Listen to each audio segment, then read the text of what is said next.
여러분들 여행하는 거 좋아하시죠? 네. 예, 여행하는 거 좋죠. 특별히 가족들과 우리 자녀들과 여행할 때 굉장히 기쁨이 배가 되고.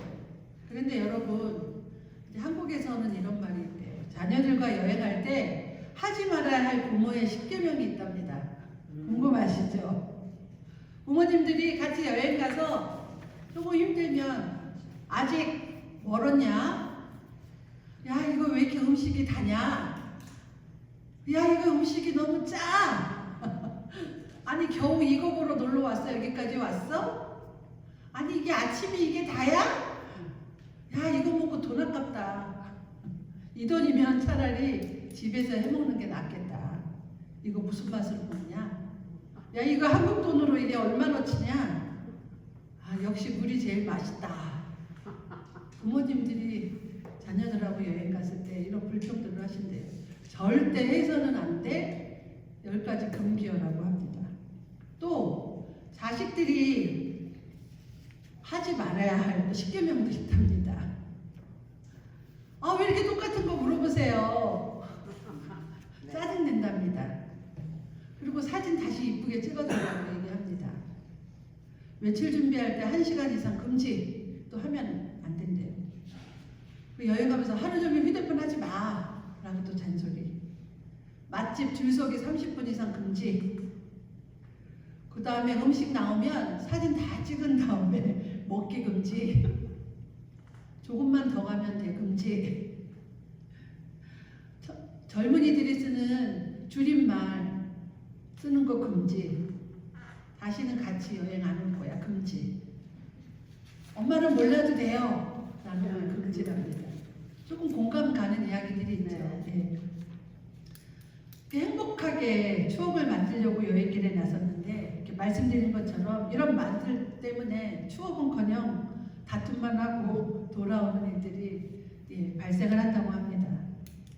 여러분 가족들과 여행할 때 꼭 지키셔서 기억하시기 바랍니다. 이렇듯 여행을 할 때 여행은 마음이 이렇게 잘 맞는 사람들과 해야 되잖아요. 함께 여행하면서 맛있는 것도 먹고 좋은 대화도 하고 이런 말 해야 하는데 이런 말들 때문에 오히려 상처받고 마음이 상해서 아무것도 누리지 못하고 돌아오는 일도 빈번합니다. 우리의 인생도 마찬가지예요. 어떻게 우리가 인생을 사는 거 중요하지만 누구랑 함께 그 인생을 걸어가느냐는 굉장히 중요합니다. 우리한테 돈이 많아서 정말 의리의리한 저택에 살아도 같이 사는 사람이 날마다 내 속을 상하게 하고 뒤집어 놓는 사람이랑 같이 산다면 내 인생 남들이 볼 때 부러워하지만 그럴 삶이 절대 아니라는 거죠. 그러나 내 인생이 남들이 볼 때 부러워할 만한 삶이 아닐지라도 함께 걷는 분이 예수님이시고 예수님께서 주시는 감사와 자족과 은혜 안에서 살아간다면 이유 없이 날마다 기쁠 겁니다. 오늘 본문을 통해 우리가 어떻게 항상 기뻐하는 삶을 살아야 할지 오늘 나눠보고자 합니다. 첫 번째, 기쁨의 근거는 주어진 상황이 아니라 주님 안에 있는 것이다. 기쁨의 근거는 주어진 상황이 아니라 주님 안에 있는 것입니다. 오늘 4절 보면 뭐라고 하죠? 주 안에서 항상 기뻐하라. 내가 다시 말하노니 기뻐하라. 여러분의 삶은 날마다 좀 기쁘세요? 막 그냥 이렇게 기뻐해가지고 하하하하 이렇게 웃고 사세요? 네. 네. 아이고 할렐루야. 네. 예, 반면에 또 그렇지 못할 때도 있죠. 우리가 어떻게 날마다 하하하호호 하고 웃고 살아요. 그런데 그 중심에, 그 삶의 중심에 아마 날마다 즐겁다고 말하시는 우리 성도님들은 주님이 날마다 그 삶에 동행하시는 줄 믿습니다. 아멘. 우리의 삶이 주님과 동행하지 않으면, 내 마음 가운데 없다면 항상 기뻐하라. 주 안에서 기뻐하라는 말이 내 삶에는 조금 어렵지 않을까 생각합니다. 어떻게 사람이 항상 그렇게 기뻐하며 살 수 있겠어요? 그런데 바울은 오늘 기뻐하라고 아예 명령을 하고 있어요. 그 기쁨의 조건은 바로 뭐냐? 맨 앞절에 주 안에서 기뻐하라고 말합니다. 내 삶에 주어진 조건이나 환경이 아니라는 겁니다. 우리는 흔히 기쁨을 느끼는 이유는 보통 어떤 외적으로 보는 좋은 조건들, 예를 들어서 좋은 일이 생기거나 또한 건강이 갑자기 좋아졌거나 또 갑자기 생각지도 않은 돈이 들어오거나 그러면 우리는 당연히 외적으로 볼 때 너무나 기쁘죠. 하지만 그런 기쁨은 오래가지 않는다는 거죠. 조건이나 환경이 바뀌면 그 기쁨도 사라진다는 겁니다.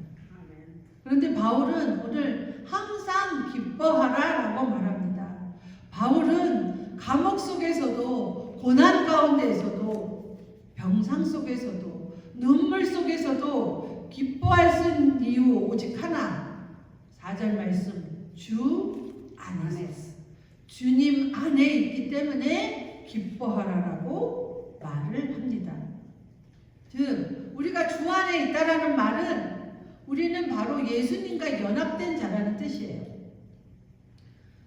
주님께서는 우리를 절대 버리지 아니하시고 항상 우리와 함께 하는 분이십니다. 아멘. 우리 사람들은 시시때때로 감정이 변하잖아요. 그리고 그 감정에 따라서 행동하지만 우리 주님께서는 그 사랑과 은혜는 변하지 않습니다. 아멘. 그래서 우리가 예수 안에서 함께 걸어보면 노력하지 않아도 우리가 항상 기뻐할 수 있다는 거예요. 내 속에 설령 기쁨이 없다 하더라도 내 안에 주님이 거하시면 그 기쁨이 저절로 우리 안에 흘러 들어온다는 것입니다. 아멘. 바로 그것은 내가 주님 안에 있을 때, 주 안에 있을 때, 주님과 연합되어 있을 때 그 기쁨이 넘칩니다. 주님이 여러분과 연합되었고 여러분 늘 가까이 계시다는 사실을 기억하시기 바랍니다. 아멘. 그 사실 하나만으로도 우리가 좌절하고 어떤 고민 때문에 세상이 다 끝난 것처럼 그런 상황에 있더라도 그 기쁨이 다시 회복될 걸 믿습니다. 아멘. 우리가 삶을 살면서 누군가 동행하는 게 굉장히 중요하다고 했죠. 그런데 물론 사람이랑 동행하는 것도 굉장히 중요해요. 그런데 여러분 한번 생각해 보세요. 사람 말고 또 일주일 동안 내가 가장 많이 동행한 것들, 사람이 아닌 어떤 물건들, 그 대표적인 게 뭘까요? 여러분들 스마트폰? 다 긍정적 하시네. 일주일 동안 가장 많이 한 그것이 여러분 동행자. 예를 들면 손에 든 스마트폰 또는 SNS 또는 유튜브 그런 것들을 일주일 동안 보고 또한 뉴스를 보고 한숨을 쉬었다면 여러분들은 일주일 동안 그것들과 함께 걸어온 거예요. 동행한 거예요. 그 결과가 뭘까요? 흥미롭죠. 세상의 소식을 아니까. 그리고 또 유튜브만 보면 또 유익한 이야기도 있어요. 즐겁기도 하죠. 하지만 그 실려가는 시간 속에 그것들을 헛되이 보내고 나면 우리 안에 남는 건 뭐냐면 바로 염려하고 근심이라는 거예요.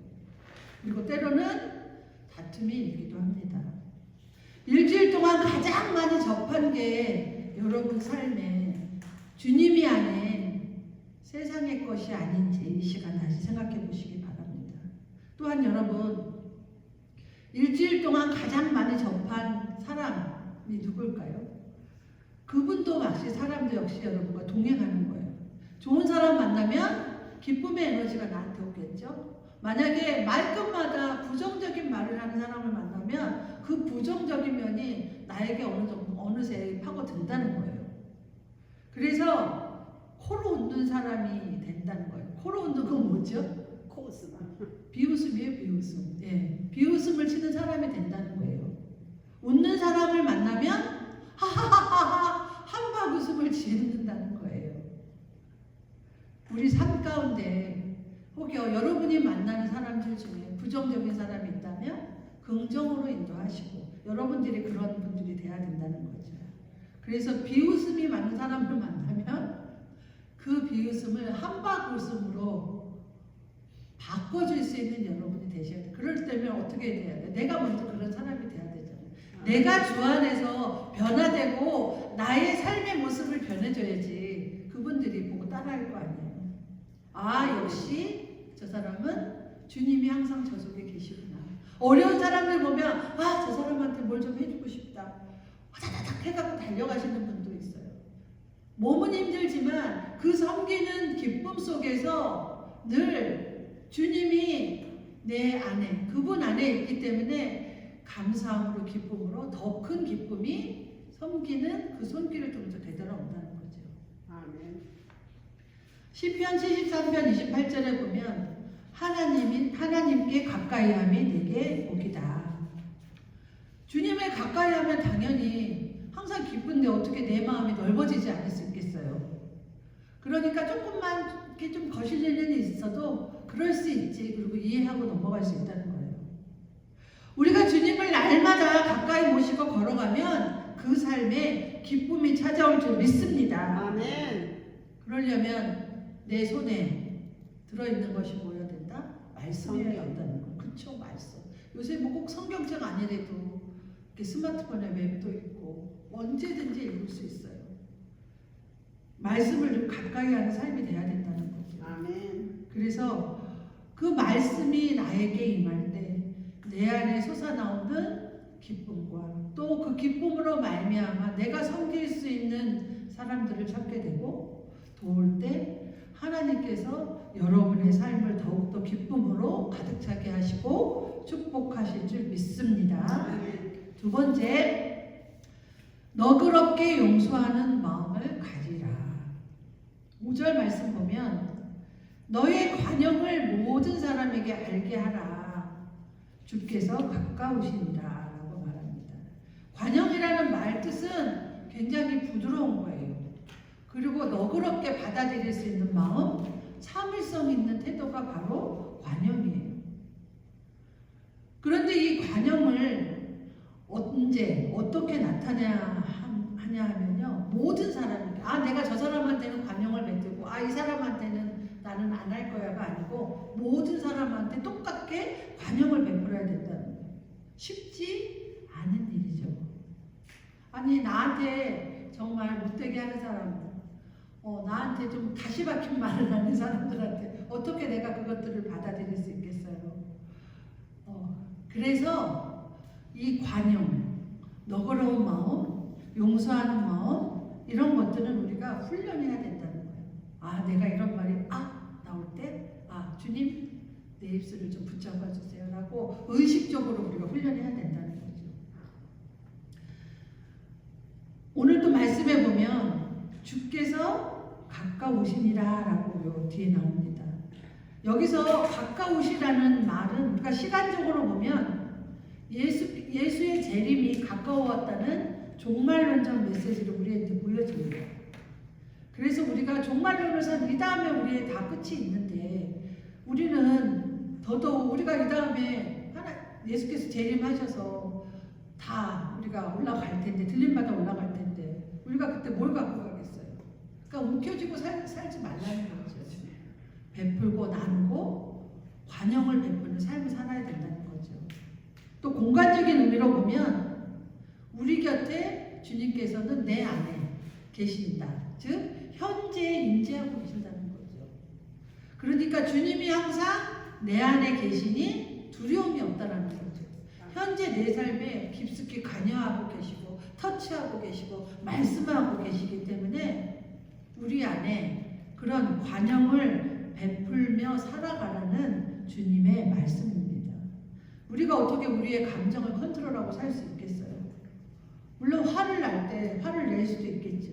그런데 우리가 다른 사람에 대한 감정은 우리가 통제할 수 없고 우리 삶 속에서 우리의 얼굴의 모습이 그대로 나타나고 살아요. 하지만 그리스도를 주로 믿고 고백한 사람들은 이제 그 예수님이 언제 오실지 모르지만 재림 신앙을 가지고 매일매일 주님이 내 안에 계셔서 임재 가운데 살아가는 사람들은 달라야 된다는 거죠.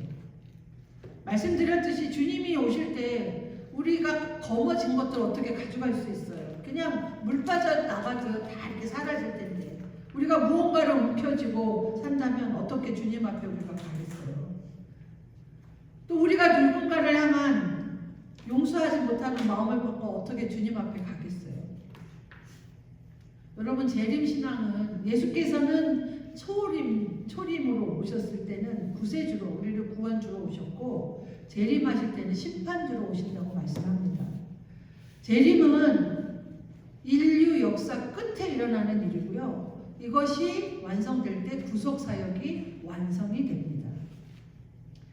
이 재림신앙을 가진 사람들은 말씀드렸듯이 마음을 부드럽게 만들어줘요. 그리고 좀 가진 것이 많아서 여유로운 게 아니고 그냥 삶이 여유롭다는 거죠. 그리고 뭔가에 집착해서 우리들을 좀 자유롭게 만들어준다는 거예요. 그래서 우리는 주님을 기다리며 매일매일 종말신앙, 재림신앙을 가지고 사는 사람들에게는 남을 미워할 시간이 없다는 거예요. 그냥 우리가 사랑하고 베풀고 그렇게 살아도 모자란 시간들이라는 거예요. 정말 이 남아있는 시간들이 우리한테 너무나 아름답고 소중한 시간이라는 겁니다. TV 프로그램에서 그 히말라야 에베레스트를 등반하는 산악인이 이제 하는 이야기를 보았습니다. 그 리포터가 왜 그렇게 위험한 산에 오르는지, 목숨을 내놓고 왜 등반을 하는지 물어봤어요. 그분의 대답이 죽음을 넘나들면서 등반을 하고 집으로 돌아오면 그 돌아온 하루하루가 너무나 눈부시고 고맙고 소중하다는 거죠. 그래서 자신의 삶에 집착이 생기면 다시 산에 오른다고 합니다. 그러면 또다시 죽음을 매일매일 가까이 두고 사는 사람이 되기 때문에 누구를 미워할 시간도 없다는 거죠. 내가 미워하는 사람이 있더라도 내 마음에 저절로 용서하는 마음이 생기고 베푸는 마음이 생기고 너그러운 마음이 저절로 생긴다고 말합니다. 메멘토 모리라는 이 말은 인간에게 자신의 죽음을 항상 기억하고 살라. 메멘토 모리. 죽음을 기억하고 살라. 우리가 언젠가 죽을 텐데 우리가 뭔가 이렇게 매여서 뭔가 이렇게 꽉 끌어안고 살 일이 없다는 거죠. 내가 내일 죽을지 모레 죽을지 우리는 아무도 몰라요. 오직 아시는 분은 하나님만 아시고. 아멘. 그래서 우리는 인생이 유한하다는 것을 잊지 말고 살아라는 말, 바로 철학적 도덕적 경고의 메시지가 바로 메멘토 모리입니다.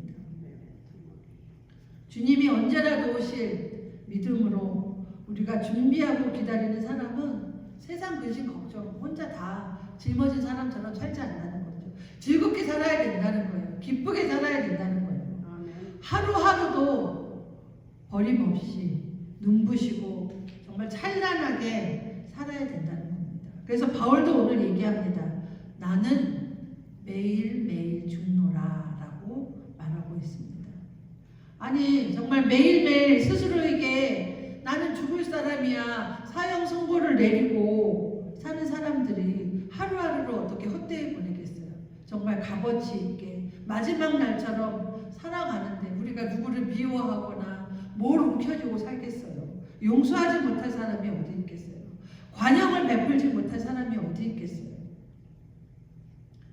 그래서 예수님께서는 십자가에 돌아가시기 직전에 말씀하십니다.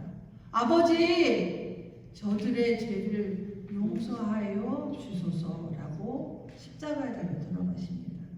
또한 스데반도 돌로 맞아 순교하기 전에 스데반도 이야기를 합니다. 하나님 아버지 저들의 죄를 저들에게 돌리지 말아주소서라고 말을 합니다. 그렇게 말을 했던 것은 하나님 나라에 도착한 사람들에게 당연하게 일어나는 반응일지도 모릅니다. 우리가 과연 이런 고백을 하고 살 수 있을까요? 저 사람의 죄를 사람에게 돌리지 말아 주시옵소서라고 고백할 수 있는 우리 믿음의 신앙인들이 되어야 될 줄 믿습니다. 세 번째입니다. 주님을 가까이 해야 염려와 근심이 없어진다.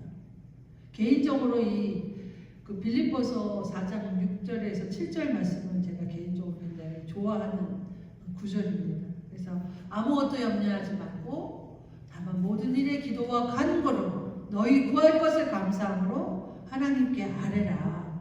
그리하면 모든 지각에 뛰어난 하나님의 평강이 너의 마음과 생각을 지킨다. 아멘. 이 구절은 그냥 읽으면 안 돼요. 반드시 그 5절과 연결해서 읽어야 된다는 거예요. 주께서 어떻게 됐다? 가까우신다 그랬어요. 그러니까 주님께서 가까이 계시니까 염려 근심하지 말라는 얘기예요. 그래야 우리 이해가 더 쉽다. 어떻게 우리가 염려 근심 안 하고 살아? 바로 5절과 이어서 우리가 말씀을 알아야 되는 거예요. 주께서 가까이 계시다. 그래서 예수님이 내 곁에 계시다는 사실을 기억하면 모든 일에 아무 염려와 걱정이 없다라는 겁니다. 핵심이 뭐냐면요. 예수님이 우리와 함께 계시다는 거죠. 누구 안에? 내 안에. 가까이 계신 주님께서는 어떻게 여러분의 형편을 모르시겠어요? 다 알죠. 내가 어디가 아픈지, 무슨 일 때문에 고민을 하고 있는지 다 아시는데 가까이 계신 주님께서 지켜주신다는 믿음을 가지시고 염려 근심을 다 주님께 돌리시기 바랍니다. 아멘. 오늘 가장 중요한 포인트는 이거예요. 우리가 주님과 매일매일 가까이 동행하기 위해서 제일 중요한 게 뭘까요? 오늘의 포인트 설교는 이거입니다. 주님이 지금 나와 연합해서 나와 함께 계신다. 내가 주 안에 있다라는 겁니다. 우리는 예수님이 하늘 보좌 옆에 앉아 계시다가 어느 날 우리도 모르는 사이에 갑자기 우리를 찾아오시는 분으로 생각을 하면 안 돼요. 그러다 보니까 예수님이 지금 내 안에 계신데 계신 사실을 잊어버리고 산다는 거죠.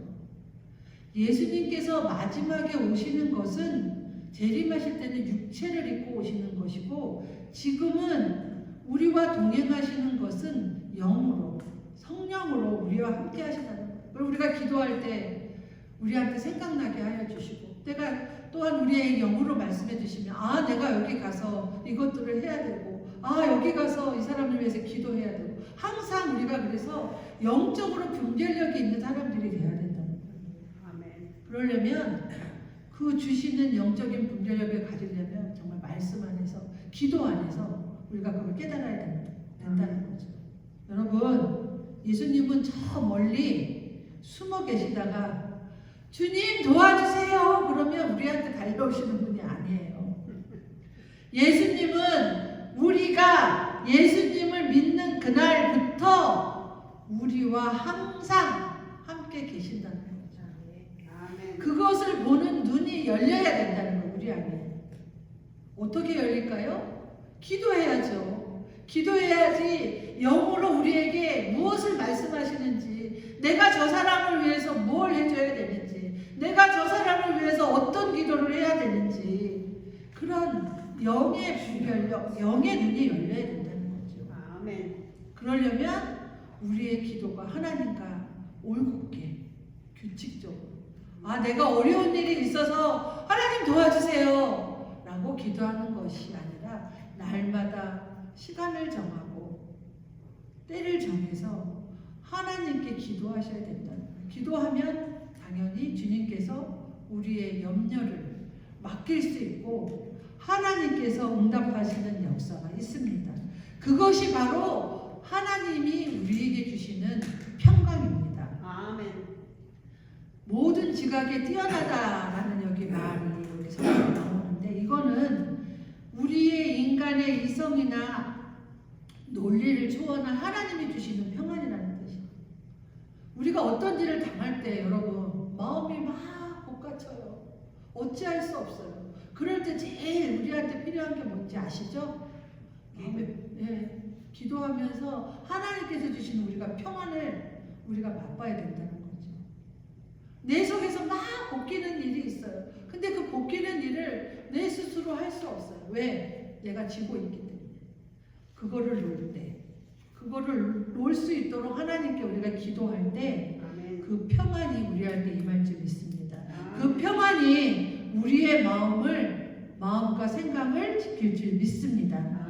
여기서 지킨다라는 말은 군사적인 용어예요. 병사들이 도시를 지키듯이 하나님의 평강이 우리의 마음을 철저히 보호해 주신다는 말씀입니다.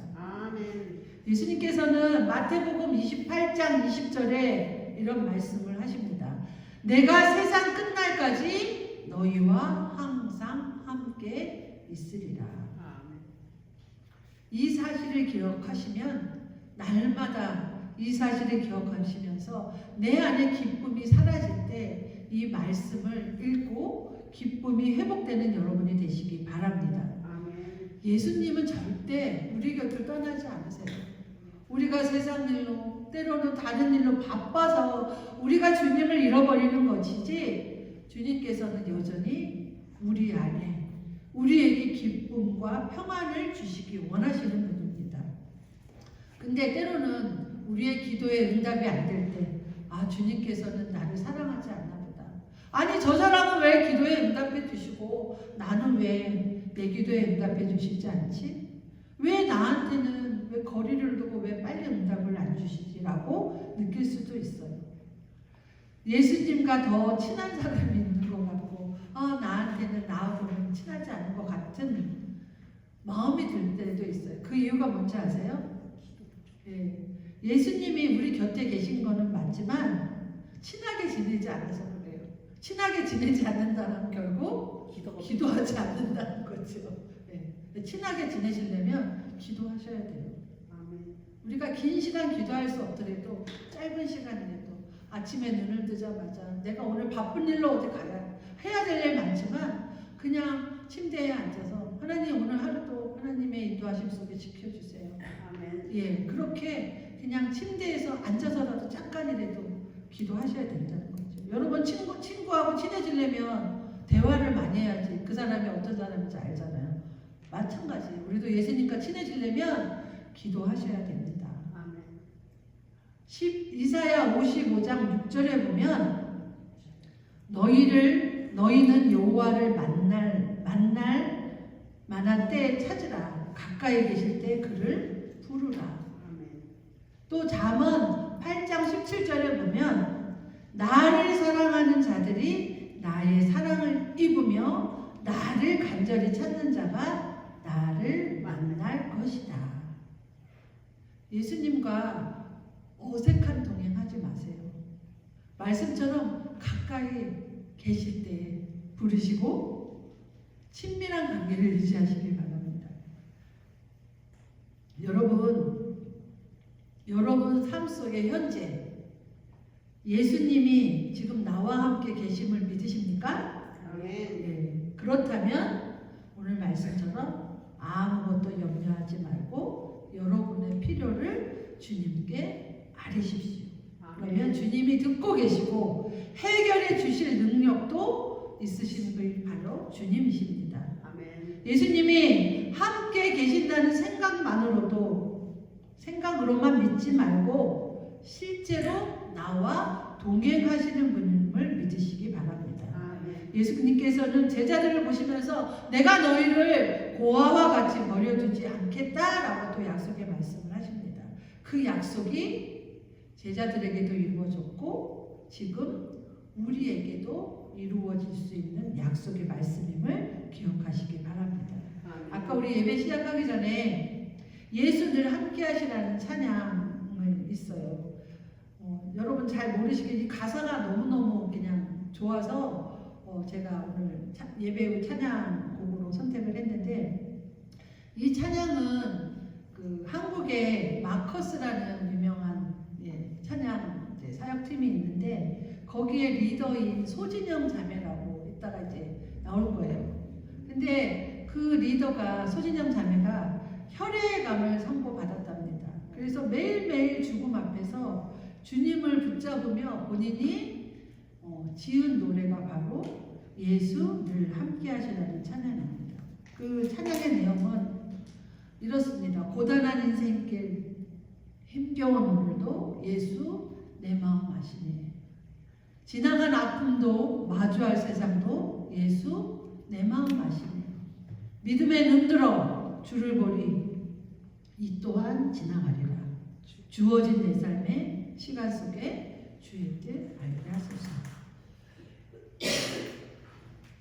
이런 찬양의 고백을 하루하루의 삶의 신앙의 고백이 되고 주께 기도하고 또 하나님께서 생명을 연장시켜 주시고 결혼도 하고 또 혈액암 치료 때문에 자녀도 낳기 힘들었는데 하나님께서 다시 건강도 주셔서 자녀도 주셨어요. 그래서 정말 하나님께 날마다 감사함으로 기쁨으로 그 삶을 붙들어 주신 하나님을 찬양하는 간증을 들었습니다. 이 소진영 자매의 고백이 오늘 여러분의 고백이 될 줄 믿습니다. 예, 말씀을 맺습니다. 바울은 죽기 전에 감옥에서 디모데후서를 썼어요. 바울이 마지막에 갇혔던 감옥 그 30m도 안 되는 지점에서 바울이 순교를 하게 됐어요. 근데 그가 감옥에서 기록한 디모데후서 4장에는 바울에게 이제 사형 언도가 내려졌어요. 그랬더니 끝까지 내가 너와 함께 할 거야 라고 했던 동료들이 자기 곁을 떠나버렸습니다. 디모데후서 4장 10절에 보면 이런 말씀이 있어요. 대만은 이 세상을 사랑하여 데살로니가로 가고 그레스게는 갈라디아로 디도는 달마디아로 갔다. 모두들 떠나갔다는 거예요. 어려움을 당할 때 끝까지 내가 너와 함께 주님의 일을 할 거야 했지만 사형 선고를 받으니 그들이 다 떠나갔다는 거예요. 얼마나 서운했을까요? 힘들 때 옆에 있어주는 친구가 진짜 친구잖아요. 그런데 어쩐 일인지 바울은 그 사람들을 원망하지 않았다는 거죠. 디모데후서 4장 16절에 보면 주께서 내 곁에 서서 나에게 힘을 주셨다라고 말씀하고 있습니다. 아멘. 주께서 바울 곁에 서서 힘을 주셨다라고 고백합니다. 바울은 모두가 떠난 감옥에서 떠나지 않고 여전히 바울과 함께 옆에 계시는 주님을 만난 것입니다. 모두가 떠나도 자기 곁을 지키고 계신 예수님, 그 예수님께서 자기에게 힘을 주시고 붙드시는 것을 본 것입니다. 그 예수님이 바울 곁에 모두가 떠난 그 바울 곁에 서신 예수님이 오늘 여러분의 삶 곁에 서서 세상 끝날까지 여러분과 함께 하실 것을 믿으며 나아가는 저와 여러분이 되시길 예수님의 이름으로 간절히 축원합니다. 아멘.